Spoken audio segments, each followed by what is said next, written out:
My wife laughed, announcing our divorce, finally free of him. I smiled and said, "Indeed."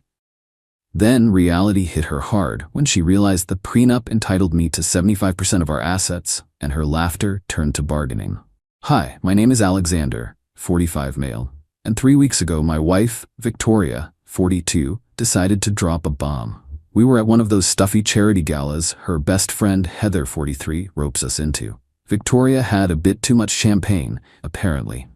During a lull in the forced mingling, she turned to me, a glittering, almost manic smile plastered on her face. "Victoria, darling," she always called me darling when she was about to stick the knife in. "I've been meaning to tell you. I want a divorce. I'm finally going to be free of you." She actually laughed, a high tinkling sound that grated on my last nerve. The small circle of acquaintances around us went awkwardly silent. Heather looked momentarily shocked, then quickly schooled her features into something resembling sympathetic concern for Victoria. Bless her cotton socks. I just looked at Victoria, took a slow sip of my club soda I was driving, and smiled back. A genuine calm smile. "Me indeed, Victoria. Perhaps you will be." Her laughter faltered. She expected hysterics, begging, a scene. She didn't get it. She just got agreement. The onlookers shifted, unsure how to react to my lack of drama. The car ride home was arctic. She kept shooting me venomous glances, clearly furious I hadn't played my assigned role of the devastated husband. "Victoria. Well? Aren't you going to say anything? Beg? Plead?" "Me? You said you wanted a divorce, Victoria. You seemed quite happy about it. Why would I beg you to stay if you're so eager to be free?" She scoffed. "Don't think this means you're getting off easy. My lawyer will be in touch. I expect a very generous settlement, after all I've put up with." Ah, yes, the putting up with me narrative. Conveniently forgetting the small fact that when we married 10 years ago, I had a moderately successful software company, and she was a part-time yoga instructor with impressive debts. I insisted on a prenup. Not because I didn't love her then, but because I'm a practical man. My father's messy divorce was a cautionary tale. The prenup was ironclad.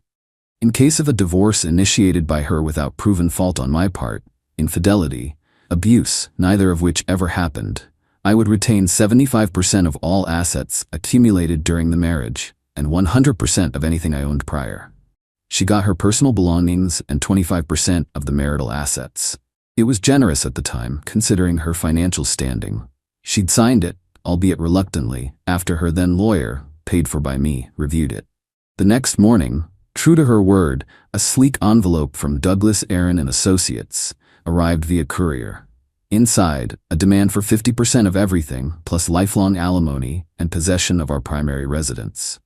Standard aggressive opening salvo. I just scanned it, made a copy, and forwarded it to my own lawyer, Peter Thorne. A man who eats Associates from Douglas Aaron and Associates for breakfast. My instructions to Peter were clear. Adhere strictly to the prenup, and all communication must go through him. A day later, the first text from Victoria directly, already attempting to bypass the lawyers she insisted on. "Victoria, what is this prenup BS your lawyer is talking about?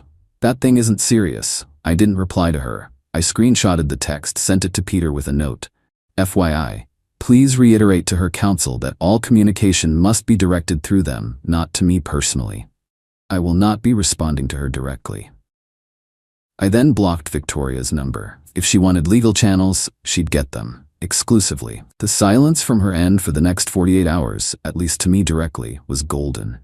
I imagine Peter had a concise word with Mr. Douglas. The laughter, I suspect, has well and truly stopped. Update 1. 1 week later. Well, folks, the temperature has definitely risen. It seems reality, in the form of a legally binding document, is a rather chilly bath for Victoria. After I blocked Victoria and routed her text through Peter, her lawyer, Mr. Douglas, must have had a very unpleasant meeting with her. According to Peter, Douglas called him, blustering, trying to find loopholes, suggesting emotional distress and coercion regarding the prenup. Peter, bless his shark-like heart, just calmly pointed out the independent legal advice she received and the decade that had passed without contest. The next offensive came from an unexpected yet predictable quarter. Victoria's mother, Janet, 65. Janet has always believed her daughter was destined for a life of luxury, preferably bankrolled by someone else. She called me. "Janet, Alexander, I am appalled. Utterly appalled. After everything Victoria has given to this marriage, you wave this piece of paper in her face? Me, Janet, that piece of paper is a legal agreement Victoria signed willingly. All financial discussions are now being handled by our respective legal counsel, as per Victoria's initial demand. I suggest you direct any concerns through them. But she created a beautiful home. She was your hostess. You're leaving her destitute. She'll have nothing. Me, she will receive exactly what was agreed upon in the prenup, Janet. It's a considerable sum, far from destitute. Beyond that, it's a legal matter now. I won't discuss it further. I then politely ended the call. Then came Heather, Victoria's chief enabler. She cornered me at the gourmet grocery store we both, unfortunately, frequent. Alexander, how could you be so cruel to Vicky? She's heartbroken, and this prenup nonsense, it's insulting. Heather, the only thing insulting here was Victoria laughing in my face while announcing our divorce at a public event.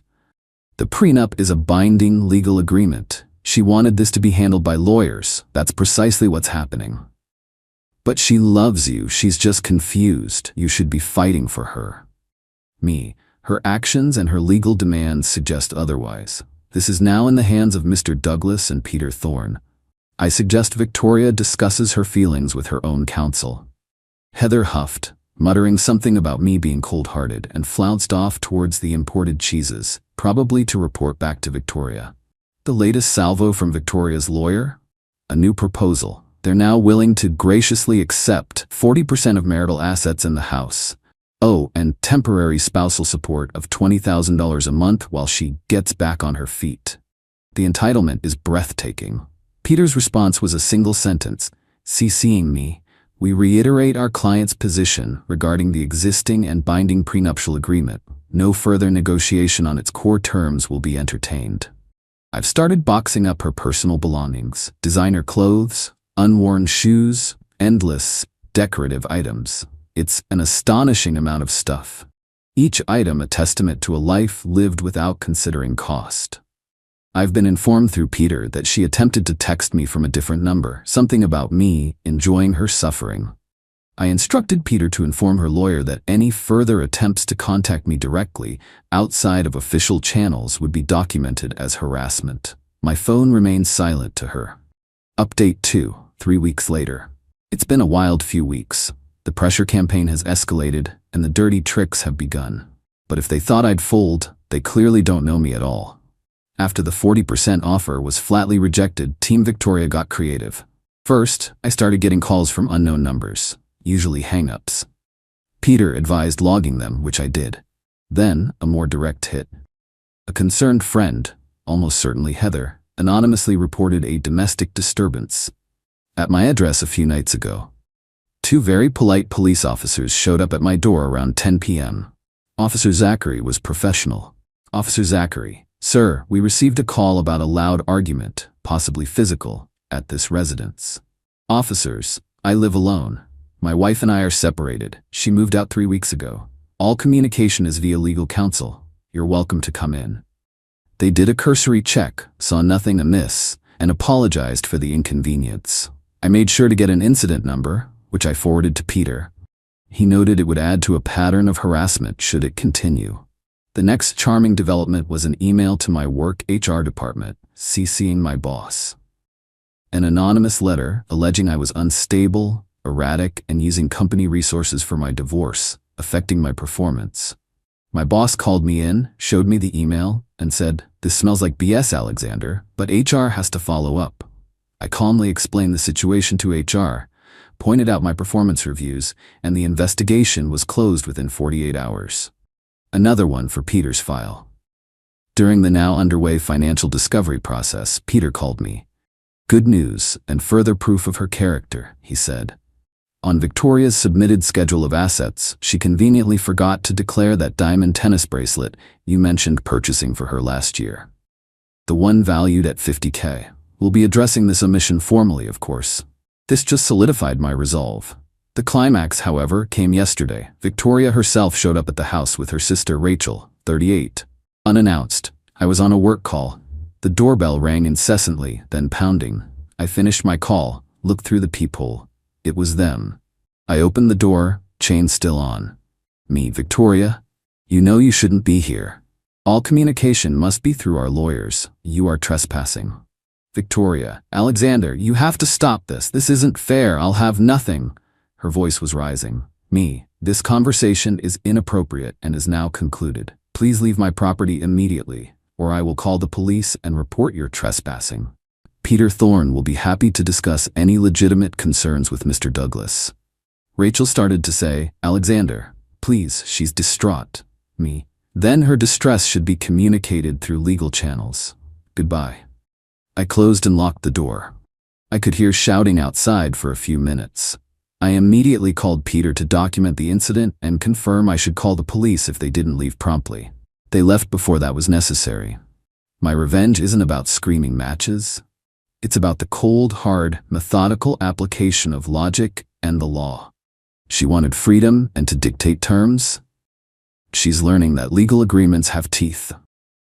Final update, 2 months later, it's done. The divorce was finalized last week. The dust has settled, and the quiet in this house is now just peaceful. After Victoria's dramatic appearance on my doorstep, which Peter promptly reported to Mr. Douglas as a serious breach of conduct and an attempt at intimidation, things seemed to accelerate.